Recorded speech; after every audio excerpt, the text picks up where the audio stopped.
Hi everybody, it's Shannon or Shan, either works for me. I am Stitching Sorceress on Instagram and this fine YouTube that you are watching.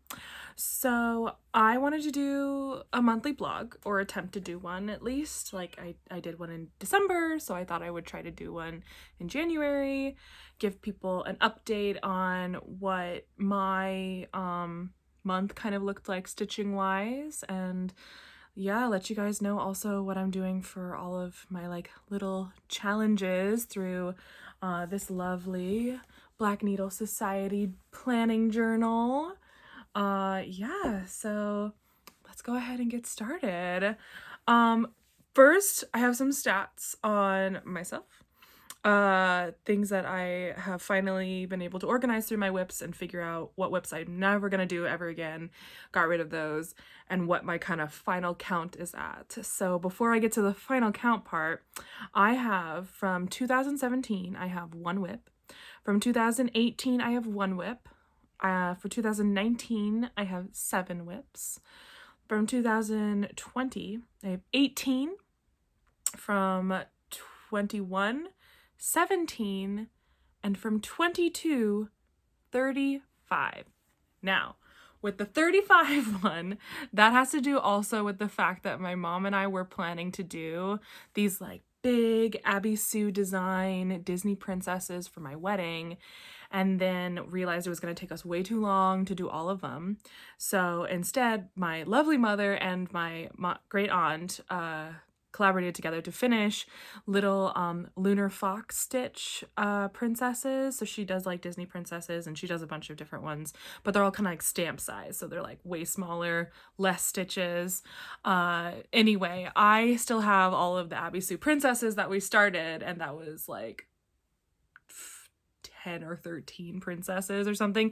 So that's why I was at like 35 as opposed to probably more like 20 something would have been more reasonable.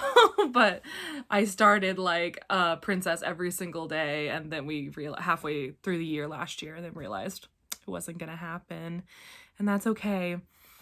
Anyway, that leaves my total whip count at 80 projects, which is insane. But I know there are plenty of people who have even more than I do, so I don't feel too bad. My mom, for example, probably has closer to 500. Just saying. I would love to know her count. Okay, so let's get started on my planner and everything that kind of went down this month. So for 2023, to start us off, I did 5,567 stitches in January, which is pretty good. And then I've already done a couple of the challenges already, which is really cool. So one of the challenges I did was start a pattern released in 2023. So I've already started my first whip of the year. And yeah, and that was the Magic Potion Temperature Sal, and it's by Teeny Weeny X Stitch. And yeah, so I was able to check that one off. I also did Stitch on a Rainy Day, which shockingly, I'm in Southern California, and we've had probably like 10 or so days of January of rain. And we had some days where it was actually like flooding, and we got flooding warnings, which is wild because it's Southern California, and usually our biggest problem is being in a drought. So global warming is doing something to us, and we are now in a place where we've had tons of rain. I think we're even having more rain next week. Like, it's a crazy start to the year. Anyway, so Stitch on a Rainy Day, I stitch on Dark Queen of the Earth, and to be frank, I stitch on Dark Queen of the Earth every single day because I really want to catch up, basically. I fell super behind on the Stitch Along, their first one, which is it's Autumn Lane Stitchery. I fell behind on it. It was Dark Queen of the Sea, or Dark Queen of the Sea, there we go, Queen of the Sea. And yeah, I fell super behind on it. I got maybe to part 3 or 4 of that one. So there are 6 parts out of the current one of Earth Queen, and I just finished part 4. So I'm looking to try to catch up this month again, and then I'll feel a little bit more comfortable with stitching other stuff. It's obviously not a race when it comes to a stitch along. Like, so many people, including myself, we start a stitch along and then falls on the wayside. I started the Under the Sea stitch along, and then was doing so great, and then just forgot about it. And I think it was actually because of Dark Queen of the Earth. So I blame that a little bit for falling behind on Under the Sea, Sal, but that's okay. So I was able to do 2 of those so far. I've written down a couple other ones that I plan to do this year, and I'll just white them out if I end up not liking them. Let's see. So I have a couple that I'm close to finishing. So I have Hobbit Hole, that was like my last and oldest whip. For some reason, it's just hard for me when it gets to the end to just sit down and finish it. Like I'm that kind of person. It's really hard for me to just sit down and finish it. I literally would rather work on anything else than the one I want to finish, which happened to me with my project, my wedding project, which I'll show a picture of, maybe like right here. And that one was beautiful. That was Happily Ever After by, I think it was by Dimensions. I forget, a bigger cross-stitch group designer. And yeah, I was like so close, and then I kept forgetting to finish, and I would look at my phone or watch TV and ignore my stitching entirely. And it's like, you're literally getting married and you need to finish this in like 10 days so that you can get it framed in time at Michael's. So fortunately, got that done. It's beautiful and it's perfect. And my family and friends all signed it at the wedding. So I feel very fortunate that I got that. Yeah, so I have Hobbit Hole, Rebecca Nurse. I forget the name of that designer, but I know that it's through Primitive Hair. And then I have Gigi, which is a Bewitching Pixies from Nora Corbett. So those 3 I'm almost done with. So I'm hoping I've put them on my list to work on this year and hopefully get some finishes in. So this was my month. I recently got some stickers because I really wanted to decorate and make it look pretty. And so yeah, on one column I have like all of my January monthly challenges, and if you guys don't know, I am in charge of a group that is called Fandom Stitching Challenge. Fandom Stitching Central, and we do cross stitch challenges on Facebook, and it's super fun. It's, low key. You can take it as seriously as you want, or you can be as competitive as you want to be, or be as relaxed as you want to be about it. We have a lot of group chats where everybody talks like in the group, and this last month we did a bunch of video chats too, like kind of spontaneously, and it was really fun to like meet people. And I was meeting people all over the world, folks from Scotland, folks from Australia, New Zealand, other folks around the United States. It was so special to just like talk with people and get to know them a little bit, and I felt like it went well, and it's been going well. So yeah, it's been a very active year, and I'm very grateful to all the people that love being involved and all the leaders that are helping keep it alive and well. Anyway, that's where I put all my challenges for the month. And so we're doing Lord of the Rings this month. So this month started off with The Hobbit, but we're also kind of drawing it out a little bit because obviously there's like 4 Hobbit movies, 3 Lord of the Rings movies, there's a bunch of books too. So we're doing a combination of like read some books by Tolkien, or by his son who took Tolkien's work and published it, because he had documents of it.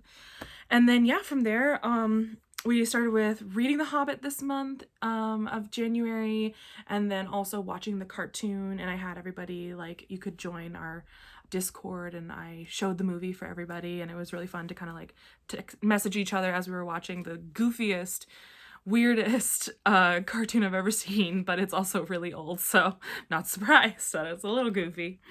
So I read The Hobbit. I stitched on any project for the next one of the challenges, and that was 19,000 stitches. I did one with green fabric or green thread, and that was 200 stitches. Another challenge was brown thread or fabric, 200 stitches. Reminds you of your cousin. I did 400 stitches, since like with the Hobbits, like a lot of them are cousins or brothers. So that was one of the challenges we did. And then another challenge that we have every month is stitch on a stitch along. And so I did 1,000 stitches into that one, and I got a finish bonus with part 3 last month of Dark Queen of the Earth, which is great. And then I watched the Hobbit cartoon. And yeah, my month was pretty busy. I also like to do this part too, which is like some daily tracking of your stitches just to kind of see, and it's pretty to see how much you stitch. And it looks like, you know, I had about 4 days where I stitched under 100. So and actually about 5 where I stitched under 200, but I had a lot of days of stitching over 200, under 300, and then even a few days of stitching over 300, which is pretty good for me. Like sometimes I must have been very determined this month. I felt very determined. I was like sitting down, stitching on Dark Queen of the Earth, very determined. I was getting bored a little bit because that always happens to me. But then I brought in Magic Potions Temperature stitch along, and that one really kind of like brought up my interest again. I never really have been interested in like temperature stitch alongs. I don't know, I just kind of found most of the designs to be pretty more not basic, it just kind of like just a random design, and I like something that's a little more structured. And so these are little potion bottles and they're really cute. So I also have, this was a daily tracker for Dark Queen and then Magic Potions, and surprising that I only did 2 projects this month, honestly, for me. Next thing I was going to show off, time to show off something. So I just finished part 4, is this beauty. She's so beautiful. Look at that. Look at that. It's beautiful. She's gonna be so amazing when we finish. I'm super excited, and I feel very active on it, which is great. That's where I want to be. It is very impressive though, because they will give us parts that are like 3,000 plus stitches or 2,000-ish stitches, and you have to do that many stitches in a month. And I will see people do like 3,000 stitches in under 24 hours, or like within 24 hours, 48 hours. And I just, my mind is blown by that. Like my hand can't even move that fast. The fastest I was ever able to do was, I think, about 1,000 in a day. And that was by barely going to the bathroom, barely eating, barely drinking, like all day. So I just don't even know how people can do like 3,000 stitches in a day. It is remarkable to me, and very impressed and jealous. And then this is my temperature style. So I did not finish January, but I went ahead and started on February, since we're on the 3rd today. But yeah, I did 2 this month just because I want to stay a little bit on track of it. So I figure I'll get back to January when I get back to it. And I mark my project every day with what the average weather is. I started off with doing the highest temperature of the day, and then I looked at a website called Wanderlost or something like that, and the website shows you the high, the average, and the low temperature. So I've been doing it through that, and finding what the average is every single day and writing it above the potion bottle so I don't forget. I also, let's see, I also listed in the back of my thing all my projects, all of them. It takes up 3 pages worth of projects. There's everybody. I think this is only listing 75, so I must have missed them when I kind of wrote this all down and did a double check on like my projects and realized, oh, I actually have 80. But that's okay. That doesn't have to be super accurate. So the next thing I want to talk about that is my plan for this year. I am looking to really focus on trying to get some finishes in, try not to start too many new things, but obviously if something pops out at me and I'm like, oh my god, I have to start it, a girl's gotta start it. I usually like to start a project like on my birthday and special occasions and things, so I'll definitely start a couple there. I'm just grabbing my phone to look at the other challenges. So for the alphabet challenge for my book that I've been showing off, I am decided to do animal advent calendar is the first one, but it's going to be the alligator for that one. And then my this is the alphabet challenge, so you know ABC has to start with that letter, and B is going to be Badger, which is also a Hufflepuff, and I did a snake version for myself at one point, and since I am now married as of December 30th, I'm married lady. I've been married for a month now, which is crazy. And yeah, since got off track. Since I am married to a Hufflepuff, I am making a little Hufflepuff for her that has like a little yellow and like silverish scarf. It's so cute. And then my C is Christmas Eve Couriers, which is, and I am started with Rudolph on that one. I'm looking to connect the entire thing. The fabric that I have is gorgeous and gigantic, so I'm doing that. I am doing Dark Queen of the Earth, of course, for D. Ethan Elephant, which is also a part of Animal Advent Calendar, but each of the animals are their own pattern anyway, so I figured that's how I would count it. And then I'm doing Frogwarts, year 3, gotta finish that. Gigi Giraffe, Animal Advent Calendar, Hobbit Hole for H. Ice Creamery, which is from Snow Village by Country Cottage Needleworks. So that's one of, you can do like a series of them separately, and so that's one of the projects also. I'm planning to do that one also all on the same fabric. And then I have July, it's a monthly sampler, also from Country Cottage Needleworks. It's very cute. I have pretty much all the other months except for 3. And then I'm doing Kenny Kangaroo, Animal Advent Calendar, Larry Lion, Animal Advent Calendar, Mates Wolves, which I'm doing for a woman who has been losing her eyesight. And so I've been working on it here and there, trying to finish it, but it is a full coverage. And for me, full coverages are really tough to like confidently get through a lot, but it is on my list to work on as much as I can this year, now that I'm married and have time. I'm doing Narnia, which was a stitch along with book club stitching or something like that. One Nation by Bygone stitches. One Nation is probably one of the only patriotic pieces I would do. I started it actually after a certain president was gone. I'll be frank about that. Because I was not feeling very patriotic for about 4 years of my life, unfortunately. And I'm in the Daughters of the American Revolution too, so it was kind of like, it was a tough time for sure. But Bygone is really beautiful. It's like a American flag, and it's made of each of the states. It has each of the states' names as a part of the stripes in it, and the stars on it are beautiful. So I love working on that piece. I also am doing Pretty Little Paris by Satsuma Street.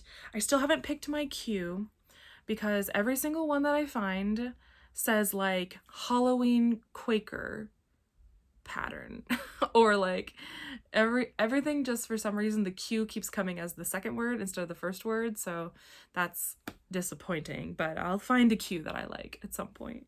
I have Rebecca Nurse, I have September, which is one of the monthly stitch alongs I need to finish. I have 'Twas the Night, Universal Monsters, a witchy stitcher, Victorian Witch, Winter, Maidens of the Season, which is Nora Corbett, and it's gorgeous. It's like one of the most beautiful things I've ever worked on. I love it so much. I have Gigi, so from Bewitching Pixies. So even though that starts with a G, for X, we were allowed to pick one where X shows up in any part of the project, and I think this might be the only project I have that has an X in it. So Bewitching Pixies, love that. Year in the Woods, the Barn Owl. I started it originally to give to my great aunt for all the work she did on my wedding stitches. She did little name tags for each of my family and friends that came to the wedding, so instead of having like a printed out name tag like at usual weddings, everyone got a handmade little gift, so that was very special. I'm hoping to finish this one day for her, or maybe I'll just make a smaller, she likes owls, so like maybe like make a smaller owl project for her at some point. And then I have zodiac signs stitch along, so those are my alphabets. There is a challenge as well with the word I think it's satisfied, is that right? Satisfaction. So we have September, Animal Advent Calendar, 'Twas the Night, Ice Creamery, Stars Hollow, Frogwarts, Alistair Alligator, which is my A for also the alphabet, Cashmere Camel for C, Toothless, Iced Coffee Cafe. So there's also in the Snow Village series, there's also an iced coffee cafe. Odette Owl, and then Narnia again for my N. Following that, we have a fabric color based one, and if you can believe it, I have a project in every color of the rainbow, which is very cool. So I have Moonrise Snail, which is actually more of a tie-dye, but there's a big blash of like red, or I think it's red, or a big blash of red, yeah.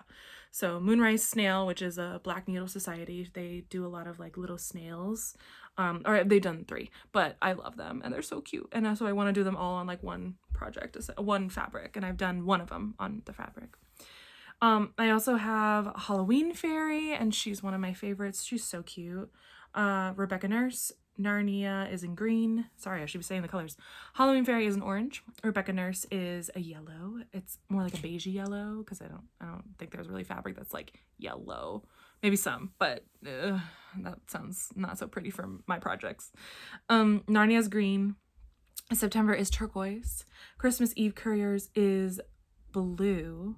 Zodiac Signs, I guess, isn't also a blue. It must be light blue, dark blue, or something like that. Mates Wolves is in purple. Dark Queen of the Sea is my one with pink. It has like blues and a splash of pink in it, so I'm counting that. Frogwarts is my, what color is that? Brown? Oh, brown. Magic Potion Temperature is obviously in black, as you guys saw. Universal Monsters is in gray, and Badger is in a white fabric. So I have all the fabrics, which is super cool. For my monthly, for my stitch along, that is the Magic Potions one. I just also wanted to say, for kind of each of the colors that they gave us, they were like warmest, warmer, warm, average, cold, colder, coldest. And since I'm in Southern California, the coldest it ever gets here is maybe under 40, but even that can be pretty rare. So I went ahead and did coldest at 49 and below. 50 to 59 is colder, cold is 60 to 69, average is 70 to 79. Warm is 80 to 89, warmer is 90 to 99, and warmest is 100 and above. So I'm sure summer is going to be lots of warmest, but it's kind of fun to do it like that. It's super fun. I love the challenges and keeping all of my stitching up. So anyway, I think that's everything for today. I'll talk a little bit about life too, because I think it's kind of fun to share that with the internet. So yeah, I got married on December 30th, 2022 on a Friday. It was beautiful and perfect. We had some sprinkling, a little bit of drizzle, and I actually kept being asked by the venue, you know, do you want to move it inside? I'm gonna take my glasses off without the glare. Do you want to move it inside? And they asked me twice. And the first time I was just like, no, I would like it to be outside. I think they went to ask Amanda, who was downstairs getting ready, my now wife. And Amanda was like, ask Shannon, I don't care, ask Shannon, I don't care. So they asked me twice. And the second time they were saying that like people were complaining. And I just was like, I had a full Bridezilla moment where I just started crying. I was like, I want the wedding outside. Like, this is what I planned. Like, it's so beautiful with all the plans. And that's where I want it. The second I went into tear mode, she was like, okay, great. We're going to have it outside. Don't cry. Don't worry. It's going to happen. We're going to make it work. And so I love that. I love that they did that. They calmed down the bride immediately. And then, of course, the second that I was like crying like that, they started taking photographs of me. And I'm like, is this really a moment I want to remember? Like, I feel like Monica from Friends, like, is this really a moment? Does this look like a moment I want to remember? So very, very Monica from Friends. But the photos ended up beautiful. My friends they look gorgeous. Their hair, their makeup was stunning. My hair and makeup was stunning. My cousin did my hair. It was really, really special. Get emotional just thinking about it. She's 8 years younger than me. She's like a sister to me, and she was in my wedding party as well. And I just was like, I don't want a professional to do it. Well, professional that I would pay, I guess. But like, I just was kind of like, I really want my cousin to do it. She went to school for this. Like, she has such an appreciation for hair and makeup and just beauty in general. And I just think that she's going to do it right. And she really did. She made my hair look gorgeous and perfect. And then even after the ceremony, because obviously it was outside where it was drizzling up a storm, we ended up getting inside, and I was like, Danielle, is there any way we can recurl my hair? And she was just like, no, there's no way we can recurl it. And then she was like, oh, but I have my hair dryer, so we'll blow dry your hair and then we'll curl it. And I was like, oh my god, queen. So she had ran upstairs, brought her hair dryer down, and came back down where we were doing kind of like the section during the cocktail hour. Essentially, we had done all of our photos outside, and then we came inside to kind of relax before they moved everybody into for dinner.